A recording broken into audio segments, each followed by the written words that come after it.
सरकार और विभाग की लाख कोशिश करने के बाद भी बिहार सहित पूरे भारत में लाखों बच्चे शिक्षा और बाल अधिकार से महरूम, नशे और बाल श्रम से जुड़कर अपने जीवन और बचपन को खोते जा रहे हैं। उत्तर बिहार का एक प्रमुख रेलवे प्लेटफॉर्म जहां प्रतिदिन दर्जनों गाड़ियों का आवागमन होता है, लाखों यात्री आते और जाते हैं, लेकिन शायद ही किसी ने गौर किया होगा यहाँ दर्जनों अनाथ बच्चे शिक्षा और समाज से बिल्कुल अलग, भूख, कुपोषण और नशे की गिरफ्त में जानवरों से भी बदतर जिंदगी जीने को मजबूर है। जहाँ सरकार की हर कोशिश बौनी साबित हो रही, या यूं कहिए ऐसे बच्चों के लिए बनाए गए बाल कल्याण योजनाएं धरातल पर नहीं उतर पा रही।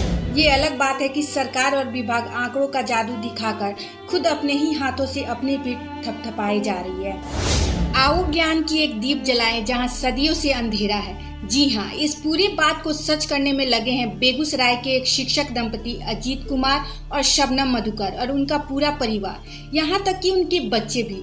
आपने शिक्षक तो बहुत देखे होंगे, लेकिन पूरा परिवार वर्षों से लगा है बरौनी और विभिन्न रेलवे प्लेटफॉर्म पर गरीबी की जिंदगी गुजार रहे अनाथ, बेसहारा, नशे के आदि बच्चों के बीच ज्ञान की रोशनी पहुंचाने में, जिनको जिंदगी में शायद ही कभी शिक्षा और ज्ञान की रोशनी पहुंचने की उम्मीद भी थी। ये शिक्षक दंपति इन मासूमों की आंखों में सुनहरे कल का सपना सजा रहे हैं, ताकि ऐसे बच्चों के गुमराह हो रहे बचपन को बचाया जा सके। बच्चे भी बहुत ज्यादा खुश हैं। हम दोनों ने जब से होश संभाला है तब से खुद को स्टेशन पे पाया है, और मेरे जैसे बहुत सारे बच्चे स्टेशन पे रहते हैं जिनके फ्यूचर के बारे में भी कुछ पता नहीं है। खैर हमारे भी फ्यूचर के बारे में कुछ पता नहीं था, मगर मैं धन्यवाद देना चाहता हूँ अजीत सर को और अजीत सर के जैसे इंसान को, जो कि हमारे फ्यूचर में है, हम लोग को पढ़ाएं लिखाएं, हम लोग के फ्यूचर के बारे में बहुत कुछ सोचें। जो अभी मैं 9th में पढ़ रहा हूँ और उसका बता दें कि प्लेटफॉर्म पर रहने वाले इन बेसहारा बच्चों की शिक्षा और बाल अधिकार को लेकर पहले तो शिक्षक दंपति ने कई स्थानीय विद्यालयों, प्रधानमंत्री कार्यालय और राष्ट्रीय मानवाधिकार आयोग का दरवाजा भी खटखटाया, लेकिन कोई मदद नहीं मिली। लेकिन अजीत और शबनम ने हार नहीं मानी और खुद ही ऐसे बच्चों को शिक्षित और नशा मुक्त कर समाज की मुख्य धारा से जोड़ने का निश्चय कर लिया। और फिर क्या था, फरवरी 2013 में अजीत ने अपनी पत्नी शबनम और अपने दोनों बच्चों के सहयोग से बरौनी जंक्शन रेलवे प्लेटफॉर्म के खाली पड़े शेड में अनाथ बच्चों का एक अनोखा विद्यालय शुरू कर दिया। ऐसा क्या किया जाए जिसके इसके लाइफ में बदलाव आ सके। तो मेरे माइंड में एक चीज़ आया कि एक एजुकेशन ही, शिक्षा ही एक ऐसी चीज़ है जिससे इसके लाइफ में बदलाव आ सकता है। और उस समय मैंने यह निर्णय लिया कि अगर मैं बड़ा होकर के कुछ कर सका, कुछ बन सका मैं, तो सबसे पहले मैं इन बच्चों के लिए काम करूंगा। मैं शुरू से मैं टीचर बनना चाहता था और मैं शिक्षक बना भी। 2004 में मैं टीचर बना उत्क्रमित मध्य विद्यालय रेलवे बरौनी में।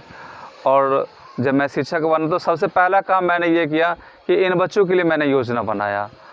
उसके बाद मैं रेलवे प्लेटफॉर्म पर ही ऐसे तमाम बच्चों को मैंने जुटाया और उनको वीडियो के माध्यम से, कहानी के माध्यम से हमने उसको पढ़ाई के प्रति प्रेरित किया। मैं अक्सर उन बच्चों को अपने स्कूल ले जाया करता था और मैं उनसे बोलता था, देखो यार, तुम्हारी लाइफ और इन स्टूडेंट्स के लाइफ में कितना का फ़र्क है।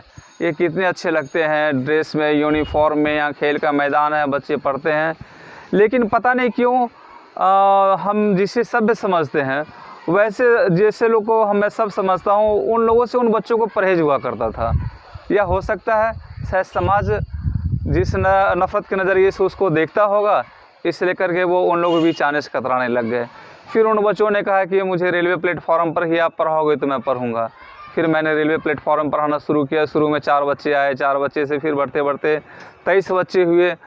फिर बाद में जब यह मीडिया के लोगों ने जब इसको अपना कवरेज दिया तो दूसरे स्टेशनों से भी बच्चे आकर के यहाँ पढ़ने लग गए। खासकर युवाओं से मैं ये अपील करना चाहता हूँ कि आप ऐसे मिशन में सहयोग करें हमारा। आप जहाँ हैं वहीं अगर आपको ऐसे बच्चे लगते हैं जो शिक्षा से महरूम हैं, जिन्हें शिक्षा नहीं मिल रही है, उन्हें आप शिक्षित करने का प्रयास करें, क्योंकि एक शिक्षित समाज होगा तो ही हमारा देश, हमारा समाज आगे बढ़ पाएगा। जिसको आज हम इग्नोर कर रहे हैं, ये जान करके कि ये प्लेटफॉर्म का कलर है, ये हमें हमेशा याद रखने की ज़रूरत है कि यह भी हमारे समाज का एक अंग है और उसे भी उतना ही हक है शिक्षा प्राप्त करने का जितना हमें और आपको है। इसलिए आप सबसे निवेदन है कि ऐसे बच्चों को जहाँ भी देखें आप उसको स्कूल से जोड़ने का प्रयास करें, उन्हें समाज की मुख्यधारा से जोड़ने का प्रयास करें। सामान्य स्कूलों की तरह यहाँ बच्चे भी रोज स्कूल में पढ़ाई से पहले प्रार्थना और योगा करते हैं और फिर शुरू होती है गीत, संगीत, पहेली, चित्र, अभिनय जैसी रोचक गतिविधियों के द्वारा भाषा और गणित की पढ़ाई। शिक्षक दंपति न सिर्फ इन बच्चों को प्लेटफॉर्म पर शिक्षा दान देते हैं, बल्कि इन बच्चों को अपने घर का बना भोजन भी खिलाते हैं और साथ ही उनकी अन्य जरूरतों का भी ख्याल रखते हैं। हमारा यह शैक्षणिक एवं नशा मुक्ति अभियान बरौनी जंक्शन के सिर्फ इन 40 बच्चों के लिए नहीं है, बल्कि मैं चाहती हूँ बरौनी बिहार एवं भारतवर्ष में जितने भी अनाथ, बेसहारा, बाल श्रमिक बच्चे हैं, उन्हें सामान्य बच्चों की तरह शिक्षा एवं बाल अधिकार मिले और वे हमारे समाज के मुख्यधारा से जुड़ सकें। उनके इस नेक पहल को देखते हुए अब आसपास के स्थानीय लोगों और युवाओं का भी सहयोग उन्हें मिलने लगा है और हम भी अपने चैनल के माध्यम से और लोगों से भी गुजारिश करते हैं कि ज़्यादा से ज़्यादा लोग अजीत के अभियान में उनका साथ दें। अपनी मम्मी पापा के शैक्षणिक अभियान से जुड़े बच्चों को पेंटिंग सिखाता हूँ। लोग बड़े होकर डॉक्टर या इंजीनियर बनने की चाह रखते हैं, लेकिन मैं बड़ा होकर अपनी मम्मी पापा की तरह एक अच्छा सोशल वर्कर बनना चाहता हूँ। मैं पापा के इस अभियान में उनके साथ हूँ। मैं प्लेटफॉर्म पर रहने वाले बच्चों को खेलकूद व योगा में प्रशिक्षित करता हूँ। मुझे फ़ख्र है अपने मम्मी पापा पर जो ऐसे नेक मुहिम में जुड़े हैं। बेगूसराय ब्यूरो के साथ अनुषु भारद्वाज की रिपोर्ट, ATN लाइव इंडिया।